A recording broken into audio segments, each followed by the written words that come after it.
This is The Father's Bridge, brought to you by World Missionary Evangelism. For more than 5 decades, World Missionary Evangelism has been reaching the least of these all over the globe through child sponsorship, feeding programs, building churches, drilling wells, and Christian education. We are reaching the lost with the good news while doing God's work with the poorest of the poor in nations all over the globe. You can see and hear more about World Missionary Evangelism's work and learn more about our people through the program, The Father's Bridge. In these broadcasts, you will not only come to understand the impact of living out Matthew 25:35 through 40, but will have the opportunity to get involved in reaching the least of these. Yes, The Father's Bridge leads you to a place where you can do God's work. This is your opportunity. Why don't you cross that bridge with us today? Talking about a new place, a new ministry, and a new person in charge of that ministry with Victoria and Karen today, and the place is Uganda. Uganda WME was actually in Uganda many years ago. I think before either one of us actually joined WME, so a number of years ago. But for reasons with turmoil in the area, we had to leave. And so it's just been this year that another door has opened up and we've been able to go back into Uganda. And the door was opened by a young woman with a dynamic personality and a dynamic vision for the people of Uganda. Tell us a little bit about her. Well, we were presented an opportunity earlier this summer to meet with Katie McGinnis, and she's a 29-year-old missionary, and I think she's been a pre-med student, and she was going to go into medicine and just realized that wasn't quite her calling, and so she actually went into child life development. She made a trip to Uganda and absolutely fell in love with the people and the culture there, and stayed for a while and came back home and knew that was going to be her calling, was to go back to Uganda and to the people there and do what she could to help. And so we met with her, and we're really excited about some of the things that were going on over there and the opportunity to be able to join in and help in that area. And so Katie's dynamic. She's a go-getter. I mean, and it's great to have someone that's here in the United States and going over to a foreign country that understands both cultures. And so she's just doing a great job. She's doing a great job. She's a real gift, as you might imagine, if she's a child life specialist. She's a great rapport with children, which is pretty critical in Uganda because over 50% of the population is under age 15. So you're talking about a lot of young people in that nation. And she's almost like a Pied Piper when it comes to kids. They will grab her hand and follow her everywhere, and she just, that is the area she loves. She loves children. And so her love for children in Uganda are just a perfect match. Describe her in one word. Passionate. Organized. A passionate, organized individual with charisma. Fantastic combination. Sounds like an incredible combination. It is a fantastic combination. We're going to give you an opportunity to get to know her a little bit better in her own words, talking about her own ministry right now. And I think you're going to be impressed with Katie, because Katie is all of the things you have just heard, and she's more. She is somebody who speaks with a passion for Christ like few people you have ever met. Here's Katie. Hi, my name is Katie McGinnis, and I am WME's National Director of Uganda. And I just wanted to update you guys on a little bit about the work that WME and I are getting to be a part of in the country of Uganda over in Africa. So just a little bit about me and how I got drawn to the country of Uganda and the work that's going on there. I went on a mission trip, a 2-week trip back in May of 2014. With a group called Man Up and Go, and we went over to Uganda to a few different cities to help with some specific churches and some ministries that were happening over in those cities, particularly focusing on orphans and the healthcare needs of people in these cities. And while I was over there, I just absolutely fell in love with the people of Uganda. They're so happy and joyful, even though there's such significant needs in the country. And my eyes were just really opened to a lot of the things that were going on there. Uganda has a history of a lot of civil war and dictators and humanitarian crises and things like that going on. And so we saw tremendous need in each of the areas that we were in. The first area we went to was a very rural area called Palissa, and where people don't have electricity, and there are only 0.01 physicians available for every 10,000 people in this area. So healthcare is completely inaccessible, and children are dying of things like measles and malaria, and even things as simple as high fevers, because they don't have adequate medicines that we have readily available here in the US. So it just really broke my heart to see these kinds of things.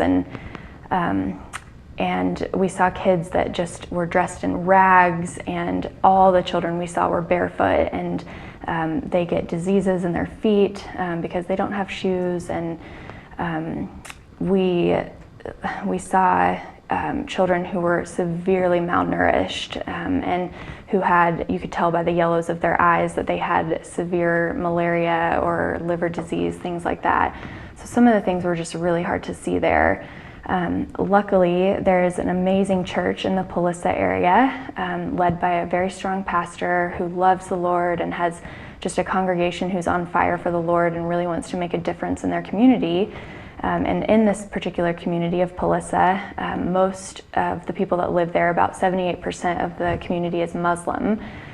So this congregation, this Christian congregation and church, are really just on fire for the Lord and want to make a difference and share the gospel with their neighbors and do the Lord's work there. So they have set up a medical clinic, and we have been helping them to finish the construction of the medical clinic, and bought some land to eventually in the future dig a borehole well so that people in the community can come to this clinic and get a free water source. And hopefully that will draw people in, especially some of the Muslim members of the community, in hopefully to the church in the area, and so that the gospel can be shared with them. So there's some exciting things going on. We are hoping to open the clinic in the next month or so, and hopefully that will be able to help children get the medicines they need, and women to help them have prenatal care, things like that. Also, we are hoping to start a feeding program in this area for the children, a weekly feeding program where we'll also be sharing the gospel with them and doing things like Bible songs and coloring, just fun games, things like that. And so a lot of really awesome work going on in the community of Palissa right now. And then another area that we went to where I'll be working in later this year is an area called Jinja. And in Jinja, there's some similar things going on. There's a very big slum in the area that just has deplorable conditions, no sanitation, things like that, equally high amounts of malnutrition among the children. So we're also going to be starting a feeding program in Jinja for 300 to 400 kids a few times a week, where we'll share the gospel with them, and also just get involved in with their families, and hopefully make home visits and share the gospel with people in the slum community. We're also in the Jinja area going to be helping with the expansion of a Christian school that's on the edge of the slum that is just a wonderful school that's helping to share the gospel with the community as well. So a lot of really exciting things going on in Uganda right now. I would love for your prayers and your support as this work continues for these two different ministries and the two areas and just the communities of Palissa and Jinja and the people in Uganda. And if you guys have prayed about this, and if the Lord has tugged on your heart like He has on mine and WME's about all the work that the Lord's doing in Uganda, you can contact WME today, and we would love for your help.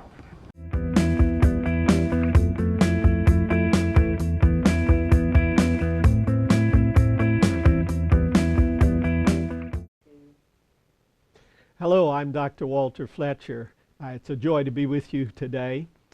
I want to look at a beautiful image found in the Old Testament, and it's the image of the lampstand or the candlestick, and I have just a little brief sketch of it. This is one of the very important images that the Old Testament gives us. And it actually means, it means menorah in the Hebrew, which simply means lampstand, and the root word nur in the Hebrew means light. And it is a symbol that time and again refers to God Himself first and foremost. It also speaks of Israel as a nation. If you were to go to the land of Israel, you would find that it is their national symbol, the symbol of the menorah. God introduced the menorah, or the lampstand, when Moses was building the tabernacle. You recall that God said to Moses, "See that you build everything according to the pattern I've shown you on the mount." So Moses brought an earthly pattern of what he had seen in the heavens. And so we know it's very important, and God says, build it just like I have commanded you. The lampstand was a very unusual piece of furniture because it was made of one beaten work of gold. Now, that in itself should tell you that that had to be done by the help of God. It also had 7 lamps on top of it, and you'll notice in our picture here that each of the flames were pointing toward the center flame. So what is it that the Lord is trying to tell us? Well, as we've already indicated, you take 1 John, and he announces that if we're going to have fellowship with God, we need to understand that God is light, and in Him there is no darkness at all. You recall John also says in his gospel, in the beginning was the Word, and the Word was with God, and the Word was God. And all things were made by Him, and without Him nothing was made, because He was, in fact, the light of the world. As a matter of fact, our Lord Jesus Himself alludes again to this very thing after the celebration, as we find there in John chapter 10. He celebrated Hanukkah. We know that that festival is celebrated by many of our Jewish friends, the Festival of Lights. And it was believed that that particular festival, it was in commemoration of the fact that the oil that needed to be made continued to burn in the lamps, even though the lamps should have gone out after the first day. But they burned for another 7 days until pure oil could be made for the lamps. And God was speaking, and also Yeshua, Jesus, said to us in John 8 and 12, right after this celebration, by the way, He says, "I am the light of the world. He that walks with me shall not walk in darkness." So God wants us to know today that you and I have one who is the light that we're to follow, and we're to do as the Scripture says, "Come, let us walk in the light of the Lord, for He is worthy of our trust."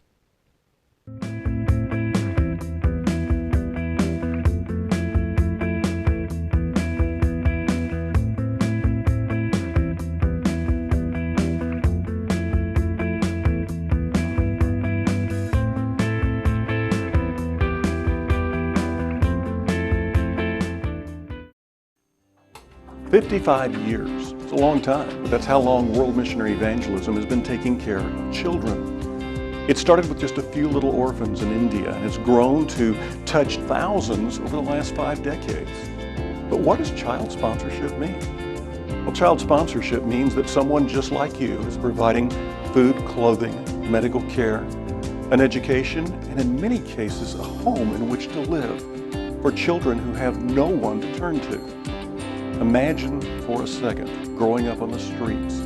Imagine for a second being all alone at the age of 4 or 5. Imagine what it's like just to survive.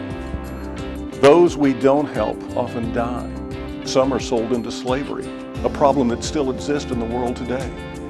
Yet through child sponsorship, there's a bridge built, a bridge from nightmares to dreams, an opportunity for those dreams to be realized through education, an opportunity for that child who had no future now to be blessed with a future that lifts others up as you lifted him up. Child sponsorship is a very important part of World Missionary Evangelism's work.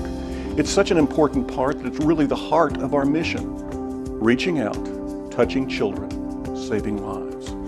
So many have come to know us through child sponsorship, and you can be one of those today. There are so many children right now who need to be sponsored, and if you were to step forward and just take one of them under your care, you would have the opportunity to get to know this child, literally to become this child's mentor. You get regular updates, and you would have the knowledge in your heart and in your soul that this child felt Christ's love through your donations and gifts. Now's the time. Why don't you pray about and think about sponsoring a child today?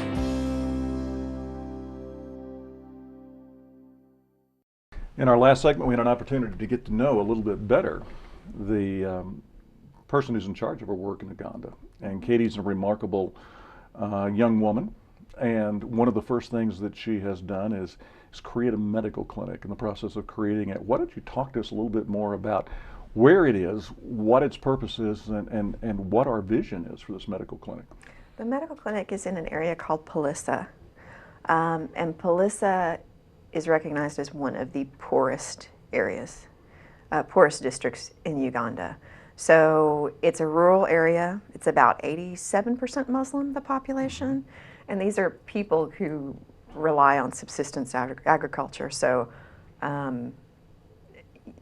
one of the reasons I think that area so captured our attention when Katie talked about it is malnutrition is a huge problem in the area. And there is, because they're so poor, transportation is hard to come by, and basically all the medical care is in the cities. And so getting to medical care is difficult. And according to statistics, for every 10,000 Ugandans, there's less than one doctor, less than one physician. So medical care is a real problem. And one of the things that she talked to us about, even when she first came in, that was really striking is she said how many sick children that she came into contact with. And she said you would look at them and they would look up at you, and the eyes would be totally yellow. And the white of the eyes is now yellow. And she said that was just purely from the fact that the children had contracted malaria and there was no treatment for it. Mm-hmm. So this is the area that the medical clinic is going into. And you mentioned when we introduced her that she's kind of like a Pied Piper. People are drawn to her. And if you look at Katie, I mean, Katie is definitely going to stand out in Uganda. Katie is very fair-skinned, just blonde. Blue eyes. Yes, she's about as American Caucasian as you can get. She's just a beautiful girl, and she'll definitely stand out over there. But they absolutely love her, just like we found her to be. You're easily drawn to her. She just has that kind of personality, and the children over there absolutely adore her. And like Victoria was saying earlier, this medical clinic is very near and dear to her heart. They've had to start from ground up, and the building is in the process of being worked on. I don't know, I'd say maybe 50% complete, maybe 75. They've just finished the outer portion of the building. And so all the outer portion is done. So now they're working at creating, partitioning off some of the inside to create exam rooms and work areas. And they've got to do the plumbing and all of that sort of thing. So now they're focused on the interior. And then there's also the equipment they'll have to buy. Which they have to do that. They also have an issue with water well system there. What they're currently using is there is an adjacent piece of property to the medical clinic. that's owned by someone that is allowing them to use an old water well for water facility there for the medical clinic. And that person is wanting to sell that property. And if that happens, then they'll be completely without a water system. So that's something that's urgently needing to be addressed, as well as the medical equipment and medical supplies. It sounds like we have a number of projects that could be addressed by a church, a Bible study, or a Sunday school group. Yeah. Well, this is a medical clinic like this that's going to be providing immunizations and testing for different illnesses so that they can be identified and treated, and working basically with all kinds of children and people from the area. This is a tremendous form of outreach in this area. And so she is over in Uganda right now, and she is going to be there until the clinic opens. And it's just a tremendous project. I guess 2 follow-up questions here. One, how critical when you're building a new facility like this with a new outreach in a place that's never had anything like this is having a person who is as charismatic and dynamic as she is. I think it's very important, and fortunately, she is working on the ground with a really on-fire church. So it's Pastor Samuel, and he's the pastor over a full gospel church congregation there, and they are really dedicated, committed people that are interested in doing outreach in the area. And so that church is committed to seeing that medical clinic go up. And you've got people with some medical training in the church who've already volunteered that said, hey, we will help out at the clinic and do whatever we can. So I think to have those kind of people who have the passion and drive to see the project done, and someone as organized as Katie is, makes a tremendous difference in getting a new project like this not only begun but completed. What kind of vision does she have long range? Obviously, she has a passion for children. It's going to go beyond just the medical issues here. She probably has dreams of doing other things with the children as well. Well, I think she's eventually wanting to, there is a slum area that she's wanting to be able to do an outreach for and feed maybe weekly, on a weekly basis, which is going to be a tremendous undertaking. I mean, that's something that's not easily done. We've been involved in that before in a different area. And also she wants to start, a vacation Bible school program for the children, to just teach them about the Word and in Palissa, right, and get them involved so that, I mean, these kids, they're not taught about the Lord. They've never probably heard anything about the name Jesus. So this is something that's she's very passionate towards as well. And in Palissa, it's a program that was around in 2013, the program that she wants to basically reestablish. But the people had to basically suspend it for lack of funding. But it's a program where you're talking about at least over 100 kids, and these are some very poor kids who are fortunate if they receive 1 meal a day. That's doing well. If these children receive 1 meal a day, and being able to come out on Saturday and gather together, and they will end up getting a good meal, doing crafts and arts projects, and then they're going to hear Bible stories and sing the little Christian songs and choruses that we all grew up singing.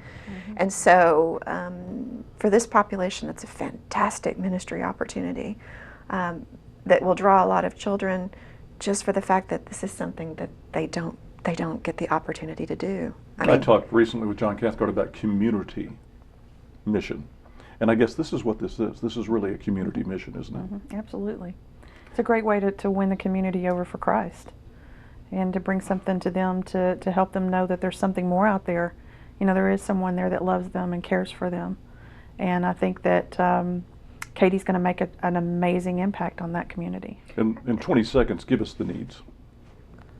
The needs for the water well, there's a regular need for people who are interested in just supplies, supplying that medical clinic.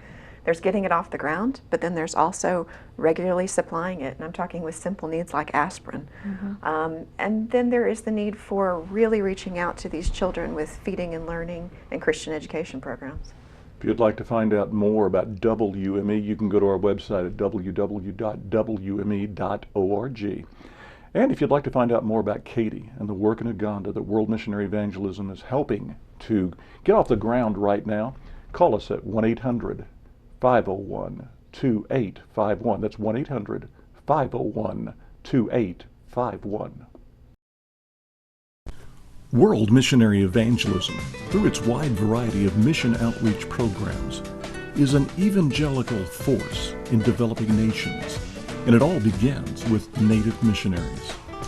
Called by Christ to do His work, our native missionaries are first and foremost soul winners.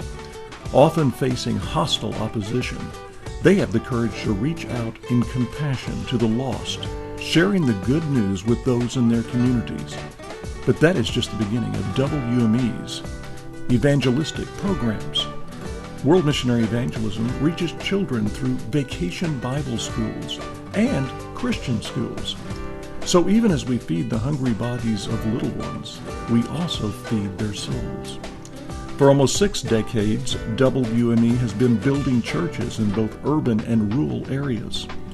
Most of these churches are used every day of the week and become beacons of light in the areas where they serve. Churches not only provide worship opportunities, but they also offer a community gathering point, education, childcare, and even serve as feeding centers for the hungry. WME not only sponsors native missionaries, we train them. World Missionary Evangelism has local pastoral education programs for new missionaries and continuing education programs for those who have been in the field for years. WME also has Bible colleges that provide degree programs for those seeking a fuller knowledge of the Bible and Christian outreach. The evangelism in World Missionary Evangelism is not just a part of our name. It defines our mission, our focus, and is at the heart of everything we do.